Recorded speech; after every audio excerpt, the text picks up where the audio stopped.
दोस्तों स्टडी 91 के online platform में आप सभी का बहुत बहुत स्वागत है। दोस्तों आज आप सभी के समक्ष केमिस्ट्री यानी रसायन विज्ञान के अपने अगले लेक्चर को लेकर हाजिर हूं। जी हां दोस्तों, आज हमारा 520 नंबर का ये लेक्चर है और आज की क्लास अगर आप देखते हैं तो पूरे 15,600 सवाल आपके कंप्लीट हो जाएंगे। देखिए जैसे बूंद बूंद से घड़ा भरता है उसी तरीके से हम लोगों ने जीएस के 15,600 सवाल कवर कर दिए। और ये जो केमिस्ट्री है ये हमारा पहला विषय नहीं है, इसके पीछे मैं 7 विषय आपको पढ़ा चुका हूं। 8वां विषय हमारा केमिस्ट्री है जिसके बारे में मैं अभी आपको आगे बताऊंगा। ठीक है, एक चीज और हम लोग चर्चा कर रहे हैं दोस्तों, अलग अलग आवर सारणी में जो अलग अलग तत्व हैं उन तत्वों से संबंधित कौन कौन से अच्छे सवाल बन जाते हैं जो परीक्षा में बहुत ज्यादा पूछे जाते हैं। तो ऐसे में स्पेशली हाइड्रोजन और ऑक्सीजन से संबंधित मैं कुछ सवालों को लेकर हाजिर हूं। ये आपके टॉपिक में है सवाल और बहुत सारे सवाल आपके स्क्रीन पर दिए गए हैं। जैसे एक आसान सा सवाल मैं पूछ लूं कि आप मुझे बताइए कि पृथ्वी की सतह के भार के अनुसार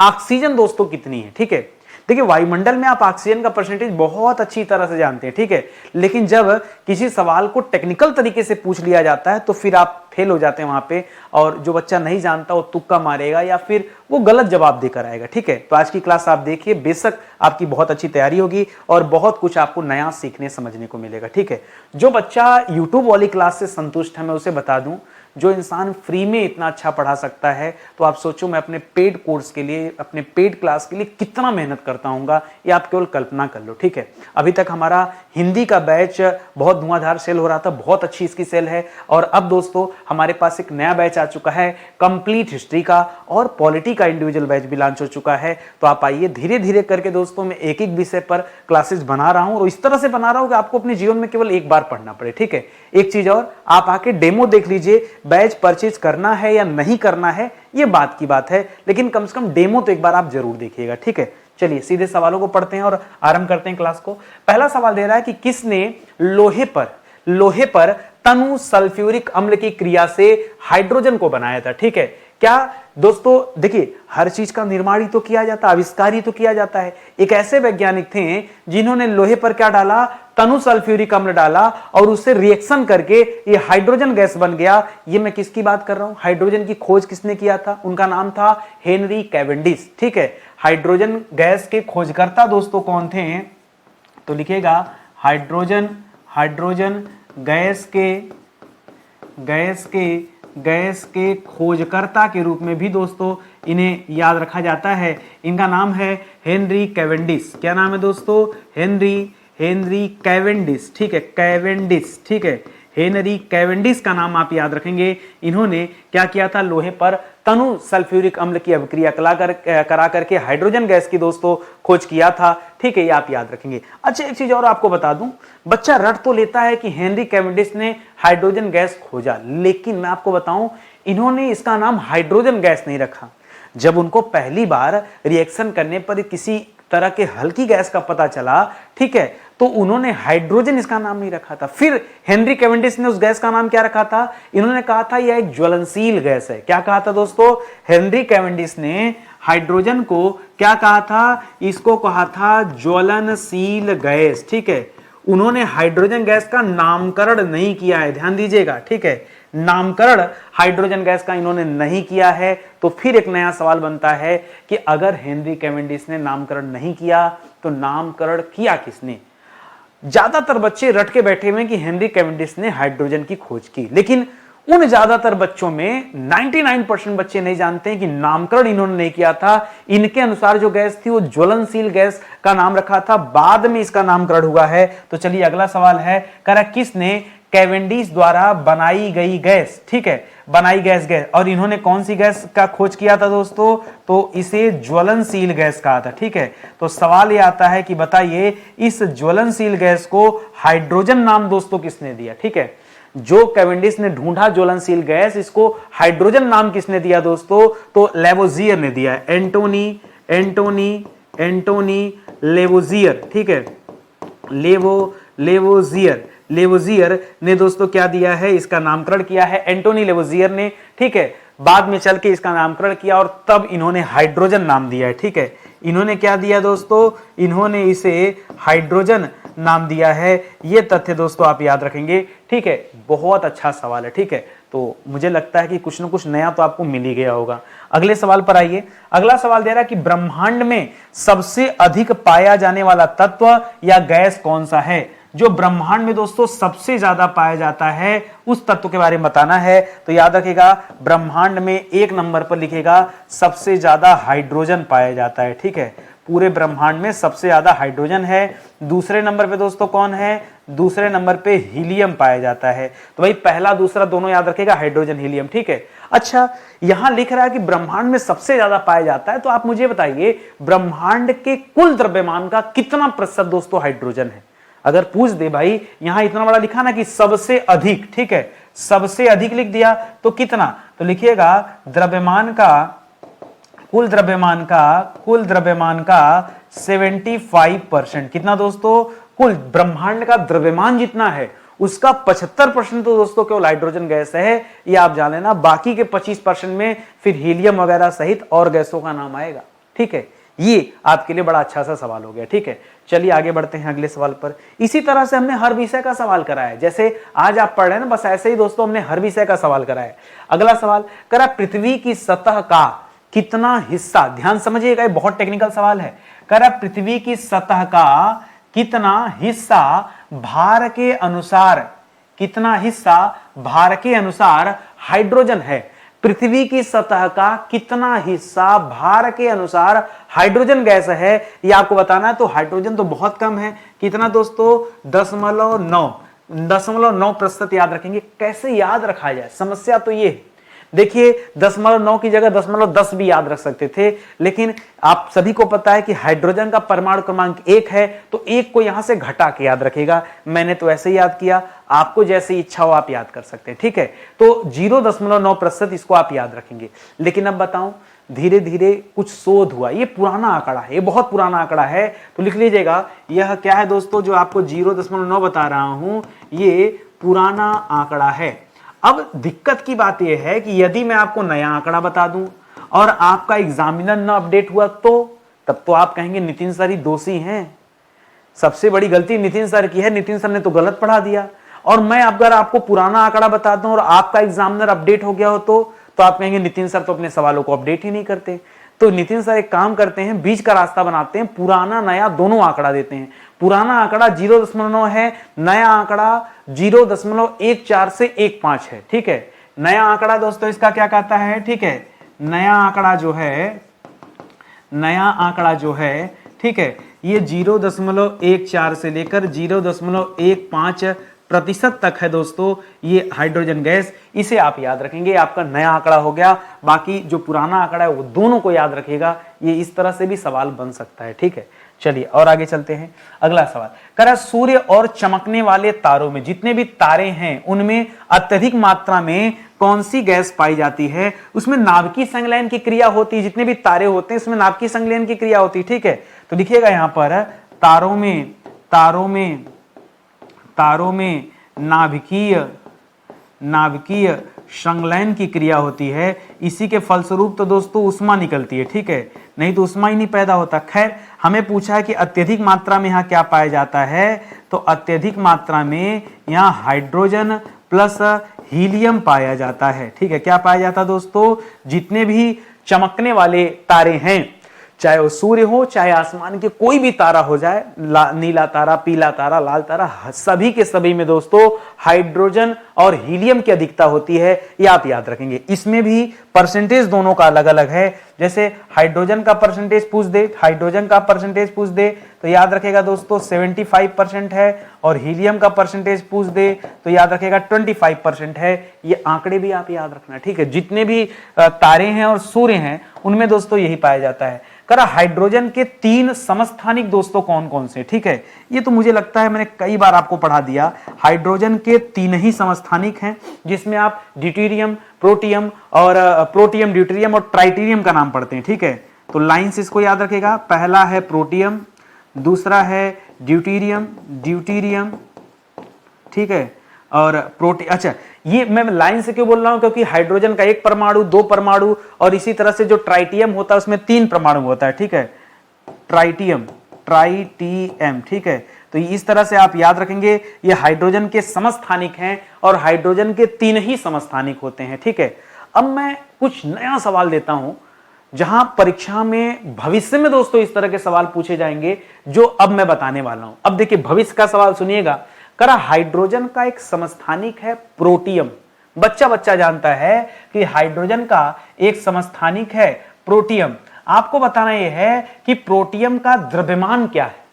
द्रव्यमान का मतलब इसके नाभिक में दोस्तों क्या होता है बताना है। तो वैसे तो दोस्तों हाइड्रोजन के समस्थानिक जो प्रोटियम है इसमें हाइड्रोजन का 1 अणु पाया जाता है, इसी तरह से ड्यूटेरियम में 2 अणु पाया जाता है, इसी तरह से ट्राइटियम में 3 अणु पाया जाता है। कॉमन सी बात है, लेकिन ये 1 अणु जो लिखा दोस्तों ये कहां पाया जाता है, तो लिखेगा ये एक जो होता है ना इसका मतलब होता है नाभिक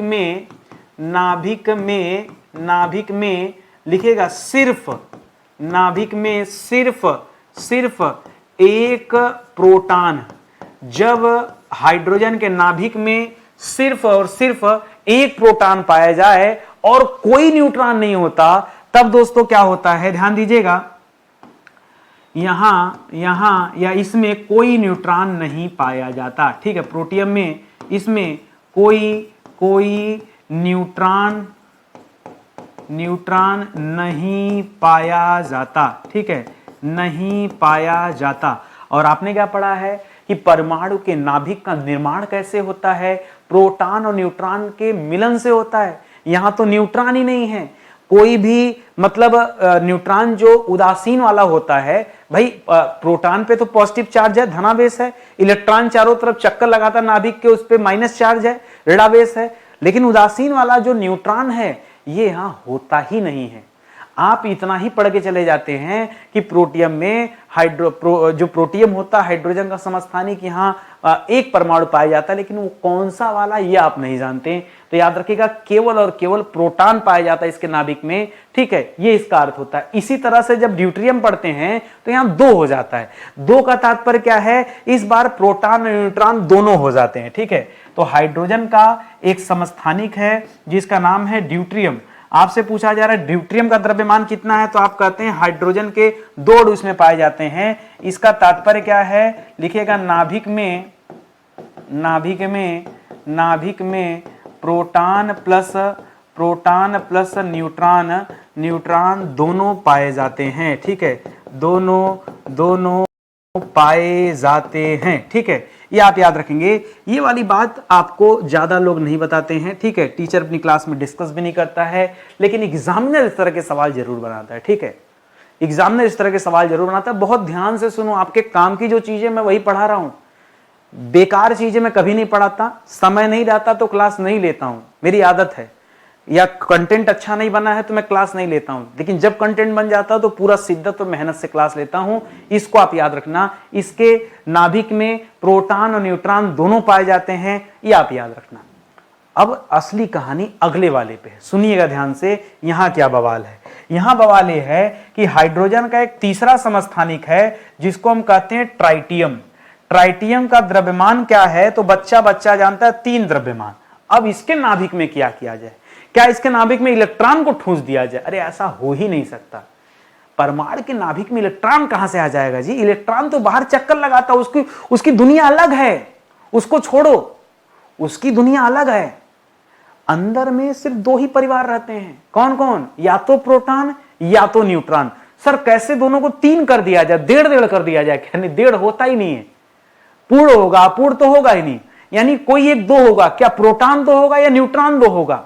बताइए, प्रोटॉन को 2 कर लिया जाए या न्यूट्रॉन को 2 कर लिया जाए, तो याद रखेगा प्रोटॉन 2 नहीं होता है, प्रोटॉन एक ही होगा, न्यूट्रॉन 2 हो जाता है। तो ट्राइटियम वाले में क्या है दोस्तों, ट्राइटियम में क्या होता है, ये इसके नाभिक में एक प्रोटॉन, यहां भी लिख लीजिएगा, एक प्रोटॉन और एक न्यूट्रॉन होते हैं। ठीक है, एक प्रोटॉन और 2 न्यूट्रॉन होते हैं। ठीक है, 2 न्यूट्रॉन होते हैं। ये दोस्तों आप याद रखेंगे, 2 और 1 तभी तो मिलाकर 3 होगा। इस बात को भी याद रखेगा, परीक्षा में यहां से भी सवाल पूछ लेता है। अगर आप दोस्तों भाग भाग कर पढ़ाई करेंगे कभी कुछ भी नहीं सीख पाएंगे। आराम से आइए, मेरे साथ पढ़िए, सब याद होगा। एक अच्छा सा सवाल लो, करा कौन सी गैस सबसे हल्की होती? क्या सर, यही तो सवाल है जिसका उत्तर हम बड़े अच्छे से दे सकते हैं। सबसे हल्की गैस होती है हाइड्रोजन, सबसे हल्की गैस होती है हाइड्रोजन, और हाइड्रोजन का परमाणु क्रमांक होता है 1, हाइड्रोजन का परमाणु क्रमांक होता है 1। यही तो सवाल है जिसके बारे में हम जानते हैं। अच्छा, एक चीज और, परमाणु जो होता है दोस्तों, याद रखिएगा इसके बारे में, यह क्या है दोस्तों, यह एक ज्वलनशील गैस है, ठीक है, यह एक ज्वलनशील गैस है, लेकिन इसके साथ साथ यह एक गंधहीन, रंगहीन और स्वादहीन गैस भी है, ठीक है, गंधहीन, रंगहीन और स्वादहीन गैस भी दोस्तों इसे कहा जाता है। न इसके अंदर किसी तरह की कोई गंध है, न इसका कोई रंग है, न इसका कोई स्वाद है, ये तीनों याद रखेंगे, ठीक है। जब अच्छा ये हो गया। हीलियम की बात करेंगे तो हीलियम इसके बाद आता है, वो माना जाता है गैर ज्वलनशील माना जाता है, निष्क्रिय गैस की श्रेणी में उसे रखते हैं, ठीक है। यहां लिख लीजिए दोस्तों अलग से, ठीक है। जो हीलियम होता है नंबर 2 पर, जो वायुमंडल में सबसे ज्यादा पाया जाता है हीलियम, ठीक है, यह क्या होता है, पहली बात तो यह गैर ज्वलनशील होता है, गैर ज्वलनशील होता है। दूसरी बात दोस्तों, यह एक निष्क्रिय गैस का उदाहरण है, निष्क्रिय कहिए या अक्रिय कहिए, निष्क्रिय या अक्रिय गैस का उदाहरण होता है हीलियम, तो ये भी आप याद रखेंगे, ठीक है। कुछ नया मिलना चाहिए हर सवाल में। आगे देखिए, कह रहा वायु की अपेक्षा हाइड्रोजन का घनत्व तो दोस्तों कितना है, बड़ा अच्छा सा सवाल कर दिया। हवा की अपेक्षा हाइड्रोजन का घनत्व कितना होता है दोस्तों, तो कम होता है, सिंपल सी बात है, लेकिन कितना कम, तो याद रखिएगा, कहा जाता है लगभग 14 गुना कम, ठीक है। तभी तो कहा जा रहा है कि जो हाइड्रोजन होता है यह सबसे हल्की गैस है। आप इतना तो रट लेते हैं कि हाइड्रोजन सबसे हल्की है, लेकिन हवा की अपेक्षा कितनी हल्की है ये आप नहीं जानते, तो याद रखेगा लगभग 14 गुना कम होता है, ये आप याद रखेंगे। सर ये कंपैरिजन तो करने में तब मजा आएगा जब ये पता हो कि हवा का घनत्व तो कितना होता है। अच्छा, घनत्व तो हमेशा दोस्तों ग्राम प्रति लीटर में ज्ञात किया जाता है, और हवा का जो घनत्व है 1.2 होता है, ठीक है। लिखिएगा, अगर कभी आपसे पूछ दे परीक्षा में कि वायु का घनत्व कितना है, क्या पूछ दे वायु का घनत्व कितना है, तो 1.22 बताएगा, 1.22 ग्राम प्रति लीटर, ठीक है, ग्राम प्रति लीटर। और दोस्तों दूसरी तरफ कह रहा है कि हाइड्रोजन जो होता है यह 14 गुना कम है, ठीक है, किससे, हाइड्रोजन का घनत्व जो है ये हवा के घनत्व के 14 गुना कम है, यानी 1.22 से 14 गुना और नीचे चले जाए तो दशमलव में आ जाएगा, तो होता ही दशमलव में 0.08 ग्राम प्रति लीटर, ठीक है, ग्राम प्रति लीटर। ये हाइड्रोजन का घनत्व है और ये वायु का घनत्व है। कुल मिला जुला के ये वाला आंकड़ा याद हो ना हो, लेकिन 14 गुना कम होता है, ये वाला आंकड़ा तो आपको याद करना ही होगा, इससे आप भाग नहीं सकते, ठीक है, इसको आप जरूर याद रखेंगे। अगला सवाल देखिए, कह रहा कौन सी गैस जलती है किंतु जलने में सहायक नहीं होती, ठीक है, जलती तो है लेकिन जलने में सहायक नहीं होती है, तो जलती है दोस्तों हाइड्रोजन गैस। हाइड्रोजन गैस जलती है, क्यों दोस्तों, हमने पहले कह दिया कि हाइड्रोजन क्या है, यह एक ज्वलनशील गैस है। हाइड्रोजन के बारे में पहले ही बता दिया गया कि यह एक ज्वलनशील गैस है, लेकिन जलने में सहायक नहीं होती है, यह भी दोस्तों आप याद रखेंगे। जलने में कौन सी गैस सहायता करती है, जलने में हमेशा ऑक्सीजन सहायता करती है। आपको पुराने जमाने में एक खेल दिखाया जाता है कि एक मोमबत्ती जलाइए और उसको एक शीशे के गिलास से ढक दीजिए, शीशे से गिलास से ढक देंगे, ऑक्सीजन जितना उस गिलास के अंदर होगा उतने देर तो मोमबत्ती जलेगा, फिर दोस्तों ये मोमबत्ती अपने आप बुझ जाएगा। क्यों, क्योंकि जलने के लिए ऑक्सीजन बहुत जरूरी होता है। तो जलने में सहायक कौन है, सिर्फ ऑक्सीजन दोस्तों सहायक होता है, यह आप याद रखेंगे। फिलहाल तो यहां हम किसकी बात कर रहे हैं, यहां हम हाइड्रोजन की बात कर रहे हैं, क्योंकि सवाल पूछा है आपसे कि कौन जलने में सहायक नहीं होता लेकिन खुद वो गैस जलती है, इस तरह का सवाल पूछा है, तो इसको आप ध्यान में रखेंगे, ठीक है। कर लिटमस पत्र पर हाइड्रोजन का क्या प्रभाव पड़ता है, ठीक है, ये बड़ा अच्छा सा सवाल है। आप जानते हैं लाल लिटमस नीला हो जाता है, लेकिन उसके पीछे कारण क्या है दोस्तों, हाइड्रोजन का प्रभाव क्या पड़ता है, तो याद रखिएगा हाइड्रोजन का लिटमस पेपर पर कोई प्रभाव नहीं पड़ेगा। क्यों, क्योंकि इसकी प्रकृति उदासीन है। हाइड्रोजन की प्रकृति क्या होती, उदासीन होती है, इस वजह से कोई प्रभाव नहीं पड़ेगा। लिखेगा यहां पर कोई प्रभाव नहीं पड़ेगा। ठीक है, क्यों? तो लिखिएगा क्योंकि हाइड्रोजन की प्रकृति,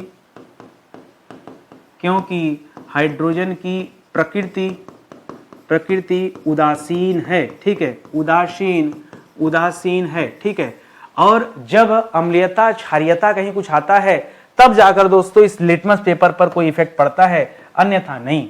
सुनिएगा, कह रहा कौन सी गैस असंतृप्त हाइड्रोकार्बन के साथ क्रिया करके संतृप्त हाइड्रोकार्बन दोस्तों बनाती है, वो कौन सी गैस है? ठीक है, तो दोस्तों हाइड्रोजन ही है। ठीक है, हाइड्रोजन जो गैस है, हाइड्रोजन गैस जो है दोस्तों याद रखेंगे, ये असंतृप्त हाइड्रोकार्बन के साथ क्रिया करके उसको संतृप्त कर देती है, ये आप याद रखेंगे। ठीक है, ये होता है, तो ये भी आप याद रखेंगे। अब देखिए यहीं पे एक चीज और मैं आपको बता दूं, मान लीजिए आपके दिमाग में आ गया कि सर एक एग्जांपल दे दीजिए असंतृप्त हाइड्रोकार्बन का। ठीक है, असंतृप्त हाइड्रोकार्बन का एक उदाहरण सर दे दीजिए, ताकि हम ये देख पाए कि सच में ये जो है इसके साथ हाइड्रोजन मिलकर के संतृप्त बना पाती है कि नहीं। ठीक है, संतृप्त हाइड्रोकार्बन का निर्माण कर पाती है कि नहीं, ये हम एक बार चेक करना चाह रहे हैं। तो कुछ एग्जाम्पल सर दे दीजिए, यहाँ पे लिखिएगा असंतृप्त में एग्जाम्पल लिखिएगा, जैसे एल्कीन हो गया या एल्काइन हो गया, जैसे एल्कीन हो गया और एल्काइन हो गया। एल्काइन ये दोनों क्या होते हैं दोस्तों? ये असंतृप्त हाइड्रोजन होते हैं। जब इनके साथ हाइड्रोजन आके जुड़ जाता है तो एल्केन बन जाता है। एल्कीन एल्काइन से क्या बन जाता है दोस्तों? यह एल्केन बन जाता है। तो एल्केन दोस्तों क्या है? ये संतृप्त हाइड्रोकार्बन होता है। ये थोड़ा सा और डीप में जब आप जाके स्टडी करेंगे तब ये सारी चीजें समझ में आएंगी। मैं तो आपको क्वेश्चन आंसर फॉर्मेट में इसलिए पढ़ा रहा हूं कि मान के चल रहा हूं कि केमिस्ट्री विषय को आपने कभी न कभी पढ़ा है, तभी मेरे आप सवालों का जवाब दे पाएंगे। और नहीं पढ़ा है तो पढ़िए। कहां से पढ़े? अभी तो कहीं से पढ़ लीजिए, जब मेरा साइंस का बैच आएगा तो साइंस मुझसे पढ़ लीजिएगा। कह रहा कौन सी गैस कृत्रिम पेट्रोल के निर्माण में, ध्यान दीजिएगा, कह रहा कृत्रिम आर्टिफिशियल पेट्रोलियम के निर्माण में प्रयोग किया जाता है। किस गैस का इस्तेमाल यहां किया जाता है? तो पुनः याद रखेगा, यहां पर जो कृत्रिम पेट्रोलियम दे दिया, इसमें कार्बन मोनोऑक्साइड का नाम सुना होगा, CO, कार्बन मोनोऑक्साइड और हाइड्रोजन दोनों का इस्तेमाल किया जाता है। तो एक नंबर पे तो हाइड्रोजन लिख लीजिए। एक नंबर क्या लिखेंगे? सीधे स्टार बना के लिखिए कि हाइड्रोजन प्लस कार्बन मोनोऑक्साइड। ठीक है, कार्बन मोनोऑक्साइड, ये दो चीजों का दोस्तों इस्तेमाल करते हैं। हाइड्रोजन का मतलब H2 हो गया और कार्बन मोनोऑक्साइड का मतलब CO हो गया। अच्छा, इसे क्या कहा जाता है? इसे कहा जाता है सिन गैस। क्या कहा जाता है दोस्तों? इन दोनों को मिलाने पर क्या तैयार होता है? सिन गैस तैयार होता है। तो शॉर्टकट में कभी सिन गैस भी दे सकता है। आर्टिफिशियल पेट्रोल बनाने में किसका इस्तेमाल करते हैं? या तो सिन गैस दे सकता है, और सिन गैस बनता किससे है? तो हाइड्रोजन और कार्बन मोनोऑक्साइड के मिलन से क्या बनता है? सिन गैस तैयार होता है। तो सिन गैस का नाम भी याद रखेंगे। तो यहां पर ये तीनों इंपॉर्टेंट हो गए, ये आप जरूर पढ़िएगा। ठीक है, कोई समस्या नहीं आपको ना? अच्छा, ध्यान दीजिए, मैंने आपसे पहले ही कहा कि मैं अब तक आपको 7 विषय पढ़ा चुका हूं। ये हमारा 8वां विषय आज, और 7 विषय में हमने पूरा एंशिएंट हिस्ट्री आपको पढ़ा दिया, पूरा मिडावल हिस्ट्री पढ़ा दिया, पूरा मॉडर्न हिस्ट्री पढ़ा दिया। पूरे 150 लेक्चर में दोस्तों मैंने ये आपको कवर किया है। इसके बाद दोस्तों 80 लेक्चर में मैंने संविधान पढ़ा दिया, 100 लेक्चर में भूगोल पढ़ाया और 125 लेक्चर में मैंने भारत का भूगोल पढ़ाया। इसी तरह से भौतिक विज्ञान भी मैंने पढ़ा दिया डिटेल में।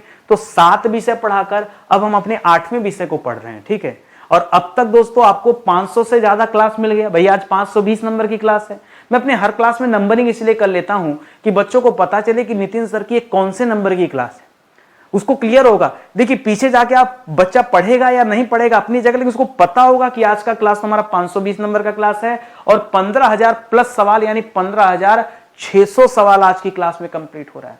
सभी सरकारी परीक्षाओं के लिए दोस्तों ये क्लास इंपॉर्टेंट है। चाहे आप कोई भी एग्जाम दे रहे हैं, वनडे एग्जाम से लेकर आप समीक्षा अधिकारी PCS तक के एग्जाम देंगे, वहां भी इस तरह के वन लाइनर सवाल पूछे जाते हैं।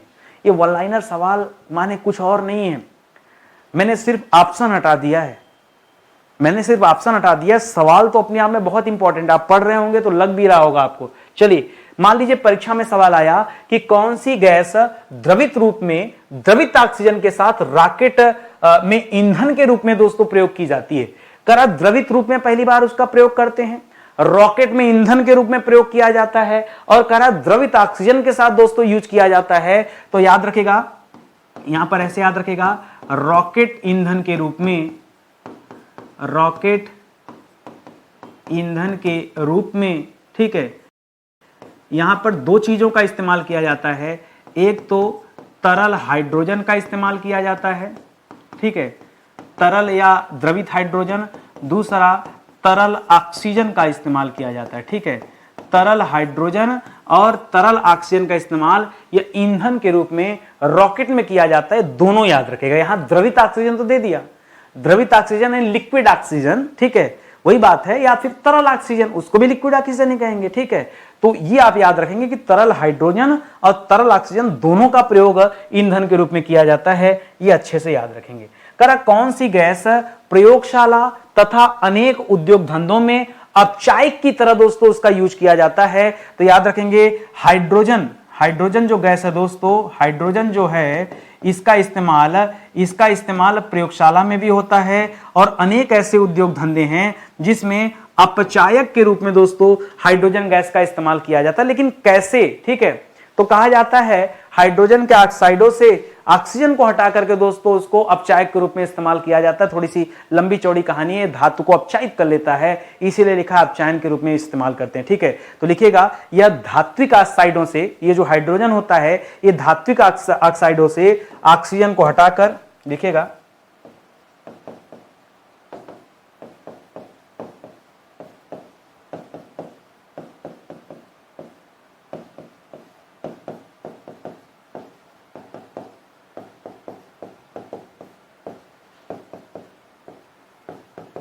धात्विक ऑक्साइडों से ऑक्सीजन को हटाकर उन्हें धातु में अपचयित करता है, ठीक है।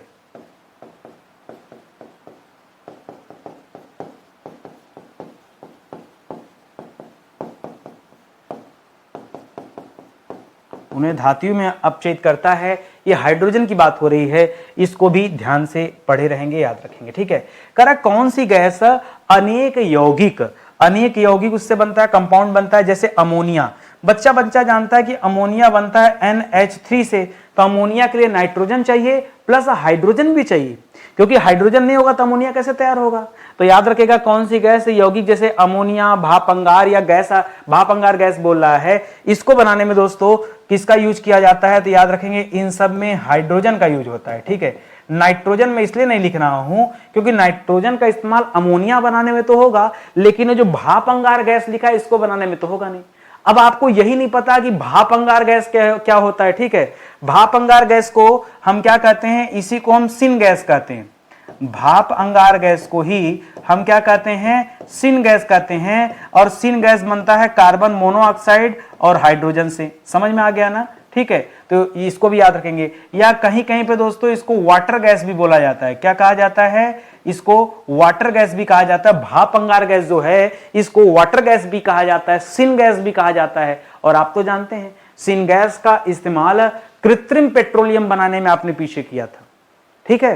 तो जब जोड़ जोड़ के चीजों को पढ़ेंगे तभी याद होगा, अन्यथा फिर एग्जाम में क्या हो जाएगा, आपकी लुटिया डूब जाने वाली। ठीक है, अच्छे से पढ़ना। कर अमोनिया का निर्माण किस विधि से किया जाता है? बहुत पुराना और बहुत अच्छा सवाल है। अमोनिया यानी NH3, ठीक है।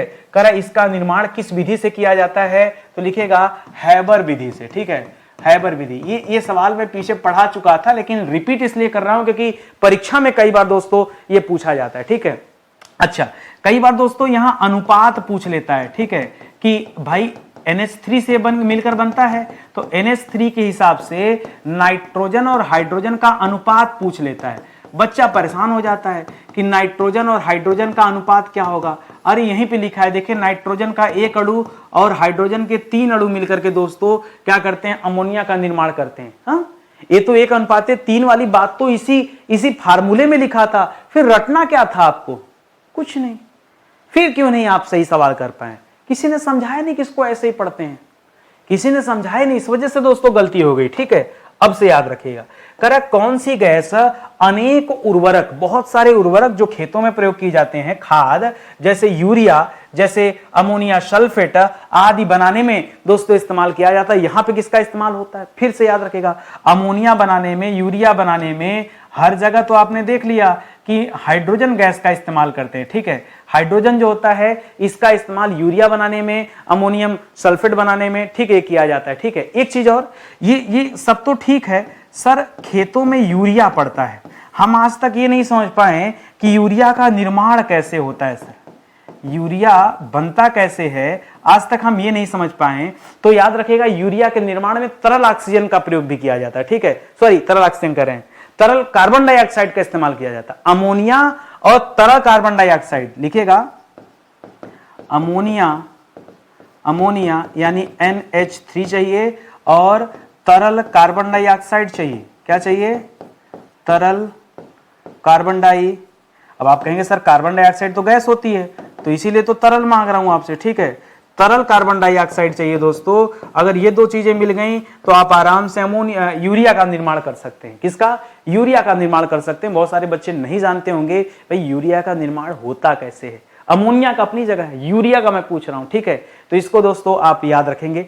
चलिए आगे बढ़ते हैं। करा स्वीडन के किस वैज्ञानिक ने, स्वीडन एक देश है, स्वीडन वही देश है दोस्तों जहां से जो है नोबेल पुरस्कार का वितरण किया जाता है। स्वीडन की राजधानी स्टॉकहोम में वहीं नोबेल पुरस्कार बढ़ता है। अल्फ्रेड नोबेल वहीं के रहने वाले थे जिनके नाम पर नोबेल पुरस्कार बढ़ता है।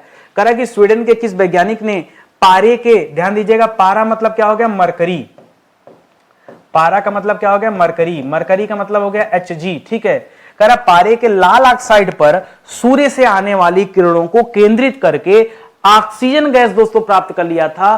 पारे के लाल ऑक्साइड पर सूर्य से आने वाली किरणों को केंद्रित करके ऑक्सीजन गैस प्राप्त किया था। तो हम कहते हैं ऑक्सीजन के खोजकर्ता कौन है।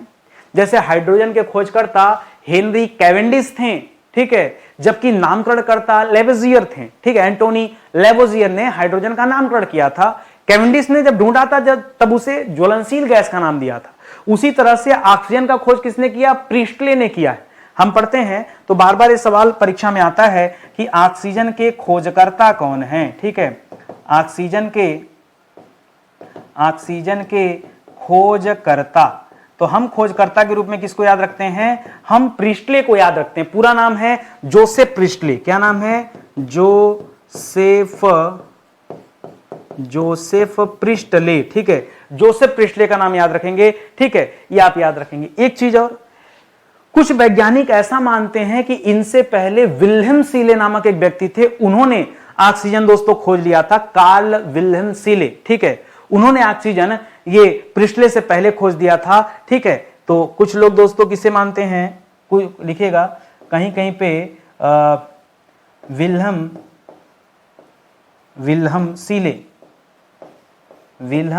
सीले को, ठीक है, सीले को क्या मानते हैं दोस्तों, खोजकर्ता मानते हैं ऑक्सीजन का। ठीक है, खोजकर्ता मानते हैं ऑक्सीजन का। दोनों लोग का नाम याद रखेंगे। पता नहीं एग्जाम में प्रिस्टले से पूछने वाला सवाल या विल्हेम सीले से पूछने वाला सवाल, तो ये दोनों चीजें आप याद रखेंगे। ठीक है, करा किस वैज्ञानिक ने मर्क्यूरिक ऑक्साइड पर, ठीक है, मर्क्यूरिक ऑक्साइड पर सूर्य की किरणों को केंद्रित करके ऑक्सीजन बनाया था, वही प्रिस्टले ही है।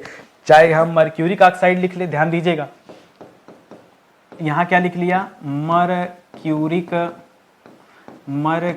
ऑक्साइड। ये मर्क्यूरिक ऑक्साइड कुछ और नहीं है, इसी को पीछे लिखा गया था पारे का लाल ऑक्साइड। ठीक है, पारे का लाल ऑक्साइड एक ही बात है। एक ही चीज को मैंने दो तरीके से लिख दिया और बच्चा परेशान। ठीक है, चाहे मर्क्यूरिक ऑक्साइड लिखा हो, चाहे पारे का लाल ऑक्साइड लिखा हो, इस पे सूर्य की किरणों को केंद्रित करके ऑक्सीजन पैदा किया था जोसेफ प्रिस्टले ने। इसमें कोई बदलाव आपको नहीं करना है। ठीक है, जोसेफ प्रिस्टले ने ही यह काम किया था, ये आप याद। मरकरी, पारा का नाम कहीं भी दे दे, पारा कहीं भी दे दे, ध्यान दीजिएगा, प्रिस्टले का संबंध पारा से है। चाहे पारा दे दे, चाहे पारा दे दे, चाहे मरकरी दे दे, ये कोई अलग बात नहीं है, एक ही बात है, ये आप ध्यान रखेंगे। ठीक है, कंफ्यूजन में नहीं रहना आपको थोड़ा भी। आगे देखिए, करा अणु ऑक्सीजन के द्विपरमाणु को होने के कारण इसे क्या कहा जाता है। देखिए इसका मतलब क्या है, करा ऑक्सीजन के द्विपरमाणु। देखिए आप ऑक्सीजन को लिखते क्या है, देखिए ऑक्सीजन का प्रतीक चिन्ह क्या होता है दोस्तों, ऑक्सीजन का प्रतीक चिन्ह तो O होता है, लेकिन ऑक्सीजन गैस जो होता है, जब आप ऑक्सीजन को गैस के रूप में पढ़ते हैं कि ऑक्सीजन गैस है, तब दोस्तों आप उसे क्या लिखते हैं, तब आप उसे O2 लिखते हैं। जिस ऑक्सीजन को हम लोग ग्रहण करते हैं उसको हम लोग क्या बोलते हैं, O2 बोलते हैं, O2। तो O2 मतलब ये द्विपरमाणु हो गए, ऑक्सीजन के 2 परमाणु हो गए, ठीक है। ये दोस्तों क्या है, ये डाई ऑक्सीजन बताता है, ठीक है। द्विपरमाणु मतलब यह एक तरह से उसको हम लोग पीछे पढ़ते थे, वो पढ़े थे ना, क्या बोलते हैं यार, संयोजन पढ़ते थे ना, ये आणविक ऑक्सीजन बोलते हैं इसको, ठीक है। इसको आप क्या बोल सकते हैं, इसको आप आणविक ऑक्सीजन भी कह सकते हैं, इसको आणविक ऑक्सीजन भी कहा जाता है, ये आप याद रखेंगे। द्विपरमाणु को आणविक ऑक्सीजन भी कह सकते हैं, ये आप याद रखेंगे। कर पृथ्वी और उसके आसपास ऑक्सीजन भरपूर मात्रा में ये किन अवस्थाओं में दोस्तों विद्यमान है, तो हमारे पृथ्वी पर ऑक्सीजन 2 अवस्थाओं में मिलता है, मुक्त और संयुक्त, ठीक है। मुक्त, जो मुक्त अवस्था में है उसको हम आसानी से क्या कर सकते हैं, ग्रहण कर सकते हैं, और जो संयुक्त अवस्था में है ये फिर रिएक्शन से पैदा होता है, ठीक है। संयुक्त अवस्था में किसी के साथ जुड़ा हुआ होगा, ठीक है। तो इस तरह से दोस्तों ये दोनों अवस्थाओं में पाई जाती, पृथ्वी पर ये ऑक्सीजन गैस दोनों अवस्थाओं में मौजूद है। जैसे मैं आपको बता दूं, संयुक्त अवस्था आपको नहीं समझ में आ रहा होगा, मुक्त अवस्था में तो हवा में है, हवा में ऑक्सीजन है, ठीक है, हवा में जो O2 है मुक्त अवस्था में है। लेकिन दोस्तों जल में भी तो है भाई, आप पढ़ते हैं ना जल में H2O, तो यहां भी तो ऑक्सीजन है। जल जो बना है, जल जो H2O है, जल में भी तो ऑक्सीजन होता है कि नहीं होता। अगर जल में ऑक्सीजन नहीं होता तो बताइए जो जलीय जीव जंतु जिंदा कैसे रहते हैं, वो भी तो ऑक्सीजन लेते हैं, लेकिन वो जल में घुले हुए ऑक्सीजन को लेते हैं। आपको पानी में डुबा दिया जाए तो आप भी ले लेंगे क्या ऑक्सीजन, खींच लीजिएगा उसी में से, खत्म हो जाएगी कहानी। तो इसका मतलब क्या है, वो संयुक्त अवस्था में है, उसे नहीं ले पाते हैं, हमारा शरीर उनके अनुकूल नहीं है, ठीक है। तो इस तरह से आप याद रखेंगे, ठीक है। ये बहुत अच्छी बातें हैं, एक एक चीजें जो मैं आपको समझा रहा हूं। इसी तरह के तो सवाल इंपॉर्टेंट होते हैं। आगे देखिए, करा ऑक्सीजन किस अवस्था में वायुमंडल में नाइट्रोजन, कार्बन डाइऑक्साइड, जलवाष्प के साथ मिश्रण के रूप में दोस्तों रहते हैं। ये हवा में किस रूप में रहते हैं दोस्तों, तो बेवकूफ बना रहा है बच्चा, सोचेगा कि हवा में है और करा है कि ये अलग अलग गैसों के साथ रहते, उसको लगेगा कि ये संयुक्त अवस्था में। नहीं नहीं नहीं नहीं, ये संयुक्त अवस्था में नहीं है। ध्यान दीजिएगा, वायुमंडल में तो बहुत सारी गैसें हैं, लेकिन सब एक दूसरे से अभिक्रिया थोड़ी की हुई हैं, वो गैसें अलग अलग रूप में है, ठीक है। इसी जैसे हम सांस ले रहे हैं तो यहां हमारे आसपास खाली ऑक्सीजन नहीं है, यहां बहुत सारी गैसें होंगी अलग अलग अनुपात में, लेकिन हम ऑक्सीजन ही ग्रहण करते हैं, हमारा शरीर उसी के अनुकूल है। तो ये चीजें हैं। तो वायुमंडल में भले ही नाइट्रोजन, कार्बन डाइऑक्साइड, जलवाष्प सब के मिश्रण हो, लेकिन जो ऑक्सीजन है, ठीक है, ऑक्सीजन यह मुक्त अवस्था में ही है, ठीक है। ऑक्सीजन यह मुक्त अवस्था में या स्वतंत्र अवस्था में है, ये आप याद रखेंगे, ठीक है। मुक्त या स्वतंत्र अवस्था में ही है, ये आप याद रखेंगे, ठीक है। और ऑक्सीजन का परसेंटेज मैंने शायद किसी क्लास में गड़बड़ कर दिया है, उसको आप सुधार कर लीजिएगा, ठीक है। जो नाइट्रोजन था, ठीक है, वो था 78%, कितना था, 78%। और जो ऑक्सीजन था वो था 21%। ऑक्सीजन हमारे वायुमंडल में कितना दोस्तों, तो यह 21% के आसपास है, और नाइट्रोजन कितना है, ये 78% के आसपास है। मैंने किसी लेक्चर में कुछ गलती कर दिया है, गलती क्या, फ्लो में कभी गलत निकल गया होगा, ठीक है। हो सकता है केंद्रित न रहा हो दिमाग, कभी कभी हो जाता है गलतियां, ठीक है। मैं भी कोई कंप्यूटर तो हूं नहीं, रोबोट नहीं हूं ना कि सब कुछ सही हो जाए, तो मैं क्षमा प्रार्थी हूं। कहीं मैंने 2-4 लेक्चर पीछे मैंने कहीं ऐसी गलती किया हुआ है, तो उसको आप जरा सुधार कर लीजिएगा। ये 78% नाइट्रोजन, 21% ऑक्सीजन है हमारे पूरे वायुमंडल में, ठीक है। जो हमारे पृथ्वी का वायुमंडल है, हम इसकी बात कर रहे हैं, ठीक है। तो इसको भी दोस्तों आप सुधार कर लीजिएगा। आगे बढ़िए, करा संपूर्ण वायुमंडल के आयतन में, अब यहां बड़ा कठिन सवाल दे रहा है, ठीक है। करा ये हमारी पृथ्वी का पूरा वायुमंडल, करा पूरे वायुमंडल के आयतन में ऑक्सीजन की हिस्सेदारी कितनी, बहुत ध्यान से सोच समझ के बताइएगा। संपूर्ण वायुमंडल के आयतन में ऑक्सीजन की हिस्सेदारी कितनी है, यही तो है 21%। जो अभी हम 21% पढ़ रहे हैं, ये 21% क्या है, आप ये नहीं पढ़ते हैं कि हमारे वायुमंडल में 78% नाइट्रोजन है, 21% ऑक्सीजन है, बाकी जो बचा हुआ है वो अन्य गैसें हैं। तो दोस्तों 21% हिस्सेदारी। अब एक नया सवाल दे रहा हूं, जरा उसको सुनिएगा। सवाल थोड़ा अलग ढंग से आपसे पूछा जाता है। कहता है संयुक्त अवस्था में, ध्यान दीजिएगा, संयुक्त अवस्था में कर जल भार के अनुसार, आप जानते हैं संयुक्त अवस्था में तो पानी में, बर्फ में, हर जगह ऑक्सीजन है, ठीक है। तो कह रहा ऐसे में जल भार के अनुसार ऑक्सीजन कितनी है दोस्तों। अब आप क्या बताएंगे, अब दोस्तों इस आधार पे देखेंगे तो ऑक्सीजन है 88.89%। कितना है, 88.89% है, यह आप याद रखेंगे।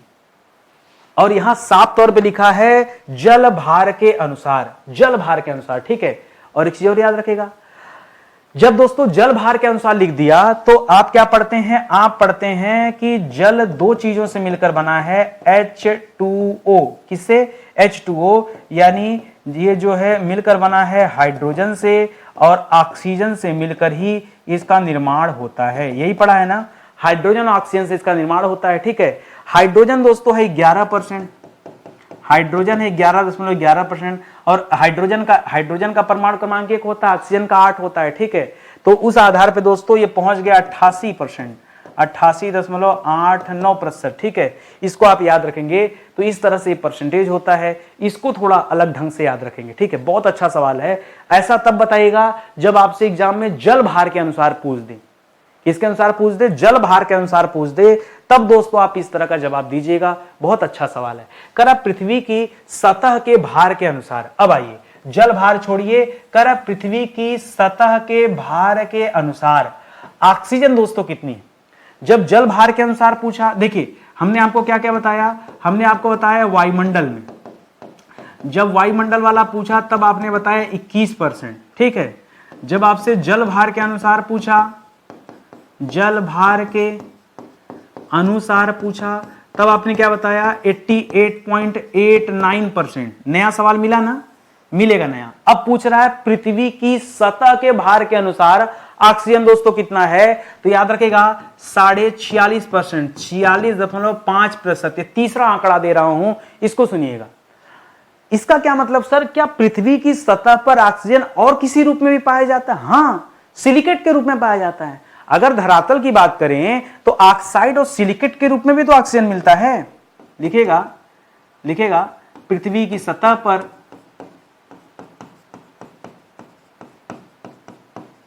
ऑक्सीजन, ऑक्साइड एवं सिलिकेट के रूप में भी पाया जाता है। और जल भार में दोस्तों तो जल में घुला हुआ होता है, ठीक है। तो ये भी आप याद रखेंगे। हम तो सर इस चीज के बारे में कभी सोचे ही नहीं। आप कल्पना करो, कभी इतना डीप में जाके सवाल पूछ दिया, बच्चे का जीवन तो 21% से कभी बाहर ही नहीं आया।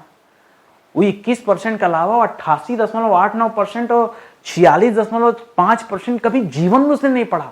इतने दिन से कोचिंग करने निकला, अरे किसने नहीं पढ़ाया, आप अपने साइंस के टीचर से पूछो, आप अपने मास्टर साहब से पूछो कि आज तक आपको क्यों नहीं बताया गया।